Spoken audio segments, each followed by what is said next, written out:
Tool AI ចំនួន3ដែលសិស្សគ្រប់គ្នាគួរតែដឹងសូម save វីដេអូនេះសម្រាប់ទុកមើលនៅថ្ងៃក្រោយទី1 Napkin AI បើយើងចង់ take note និងកែប្រែ note របស់យើងឲ្យកាន់តែល្អមើលមានដូច infographic និង tool ជាច្រើន Napkin AI គឺអាចជួយយើងបានគឺជាប្រភេទ tool ដែលជួយសម្រួលដល់ការ note របស់យើងគ្រាន់តែ import note ដែលយើងបានកត់នៅពេលរៀនហើយដាក់ចូលទៅក្នុង tool AI នេះគឺយើងមានជម្រើសក្នុងការជ្រើសរើសយក infographic ជាច្រើនទាំងតារាងទាំងក្រាបទាំងរូបភាពអ្វីផ្សេងៗទៀតធ្វើឲ្យ note យើងកាន់តែល្អមើលទាក់ទាញនិងធ្វើឲ្យយើងចង់រៀនជាងមុនទី2 Gemini AI យើងដឹងហើយថា Gemini AI នឹងជាអីក៏ប៉ុន្តែអ្នកដឹងអត់ថានៅក្នុង Gemini AI ហ្នឹងមាន feature មួយដែលគេហៅថា Gemini Learning Model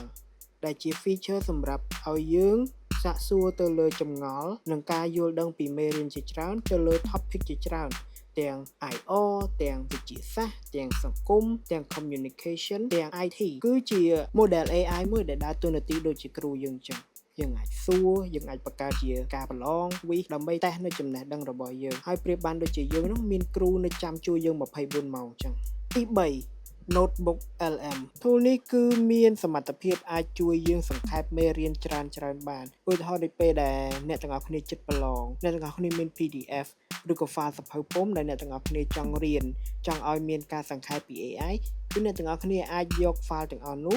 upload ចូលទៅក្នុង Notebook LM បាន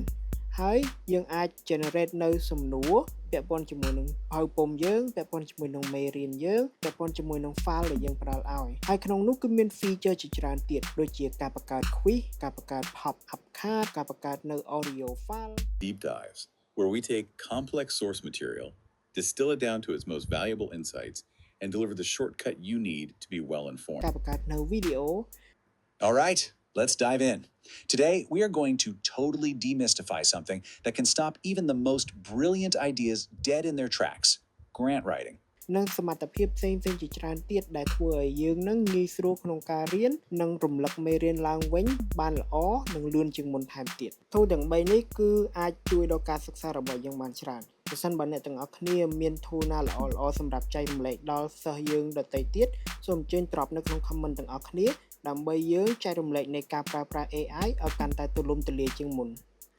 សូមចុច subscribe ដើម្បីទទួលបានវីដេអូនៅសប្តាហ៍បន្ទាប់